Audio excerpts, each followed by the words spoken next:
আমি আওয়ামী লীগের ব্যাপারে জাতীয় পার্টি এবং 14 দলের ব্যাপারে একটা গণশুনানি কমিশনের জন্য প্রস্তাব করেছি ইতিমধ্যে, যেটার আমেরিকান কংগ্রেশনাল এবং সিনেট হিয়ারিংয়ের মডেলে হবে। পার্লামেন্টের স্ট্যান্ডিং কমিটি রুম খালি পড়ে আছে অনেকগুলো, যে কোনো একটাতে হতে পারে। সেখানে এটা বিটিভি লাইভ সম্প্রচার করতে হবে এবং আমাদের রাজনৈতিক দল, আমাদের স্টেক হোল্ডার যারা আছেন, নাগরিক কমিটি আছে, বৈষম্য বিরোধী ছাত্র আন্দোলন আছে, সুশীল সমাজের সদস্যরা আছেন, টোটাল পেশাজীবী সংগঠনগুলো যারা আছেন, তারা সবাই মতামত দেবেন। ব্যক্তিগতভাবে যে কেউ নিবন্ধন করে এখানে মতামত দিতে পারবেন। আচ্ছা, কি কি হতে পারে? ধরেন 5-6টা অপশন আমি দেখি আর কি, যে এখানে মতামতগুলো যদি আপনি কালেকটিভলি ভেবে দেখেন। প্রথম যেটা হতে পারে সেটা হচ্ছে যে আমরা কি দ্বিতীয় বিশ্বযুদ্ধের পরে টোকিও এবং নুরেমবার্গ ট্রায়ালের ভিত্তিতে আমরা ফ্যাসিস্ট এবং নাৎসিদের যে political ideology, political party, sign, symbol, পোশাক, নাম, শব্দ, এগুলো ধরে ধরে সব নিষিদ্ধ করা হয়েছিল। হলোকস্ট ডিনায়াল অ্যাক্ট করা হয়েছে পৃথিবীর প্রত্যেকটা ইউরোপিয়ান ওয়েস্টার্ন কান্ট্রিগুলোতে। জাতিসংঘের এই ব্যাপারে রেজলিউশন আছে। তো সেই জায়গাতে এই মডেলটা আপনি নেবেন কিনা, এটা একটা মডেল। সেকেন্ড একটা মডেল হচ্ছে সাউথ আফ্রিকান মডেল।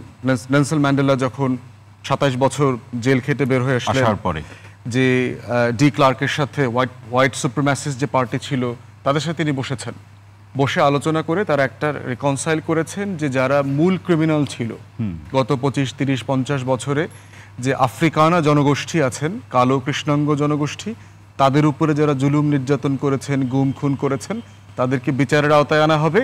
এর বাইরে একটা জনগোষ্ঠীকে আপনি জেনারেল অ্যামনেস্টিতে নিয়ে যাবেন কিনা।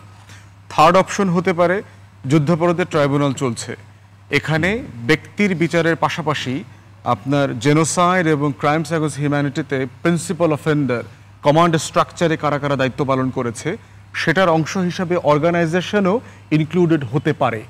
অতএব তারাও মতামত দিতে পারে, যেটা এই আইনে আছে, যে আওয়ামী লীগ, জাতীয় পার্টি এবং 14 দলের লোকদের কি হওয়া উচিত অ্যাজ পলিটিক্যাল পার্টি, ইন্ডিভিজুয়াল। সেটা ট্রাইব্যুনালের একটা মতামত থাকবে। তারা এই জুরিসডিকশন ইউজ করে তারা একটা মতামত দেবে, কারণ মানবাধিকারের কিন্তু ইউনিভার্সাল জুরিসডিকশন আছে, যে কোনো রাষ্ট্র সেটা করতে পারে, যেহেতু আমরা 1951-এর এই কনভেনশনের সিগনেচারি। না, সেক্ষেত্রে ফোর্থ একটা আলোচনা আছে, এই পর্যায়ে একটু শুনে নিই আপনার কাছ থেকে, যে ট্রাইব্যুনালের উপরে, তার মতামতের উপরে তো একটা আমরা ভরসা রাখছি, সে একটা সার্বিকভাবে পর্যালোচনা করে একটি মতামত দিবে, কিন্তু সরকার নিজে দায়িত্ব না নিয়ে ট্রাইব্যুনালের উপরে যে চাপিয়ে দিচ্ছে, এটাকেও আপনি কিভাবে দেখেন? এটাই বলছে এই যে প্রসেস, গণশুনানি কমিশন এটা করবে। অপশনগুলো বলছি।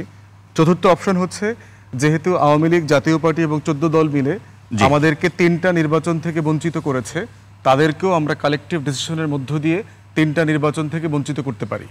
ফিফথ অপশন হচ্ছে, বাংলাদেশে যারা গুম, খুন, মানবাধিকার এবং অর্থ পাচারের সাথে জড়িত আওয়ামী লীগ, জাতীয় পার্টির এই 14 দলের নেতা কর্মী, তাদেরকে আপনি রাজনীতি এবং নির্বাচন থেকে নিষিদ্ধ করে দেবেন। ষষ্ঠত হতে পারে, বাংলাদেশে গত 16 বছর ইউনিয়ন পরিষদ থেকে শুরু করে এমপি মন্ত্রী হওয়া পর্যন্ত বিভিন্ন পর্যায়ে এই রাষ্ট্রের বেনিফিশিয়ারি ছিল, পদ হোল্ড করেছে, পদস্থ পদবীধারী নেতা, তাদেরকে সবাইকে আওয়ামী লীগ, জাতীয় পার্টি এবং 14 দলের যে তালিকাভুক্ত লোক ছিল তাদেরকে আপনি রাজনীতি থেকে এবং নির্বাচন থেকে নিষিদ্ধ করবেন। এর বাইরে যেটা করতে হবে সেটা হচ্ছে কনসেনসাস বিল্ডিং। কারণ হচ্ছে যে আওয়ামী লীগ রাজনৈতিক দলের ডেফিনেশনে পড়ে না, কিন্তু এর একটা বড় ল্যাসপেন্সার জনগোষ্ঠী আছে। সে কারণেই হচ্ছে একটা জনমত দরকার, কনসেনসাস বিল্ডিং দরকার, যে এই জনগোষ্ঠী সমাজ থেকে হারিয়ে যাবে না, তাদেরকে আমরা কি করব। অতএব সেই গণশুনানির মধ্য দিয়ে জাতিকে একটা ঐক্যমতে আসতে হবে যে আমরা এই দলটা এবং এই দলের কর্মীদেরকে নিয়ে কি করব, সিদ্ধান্ত কি হবে।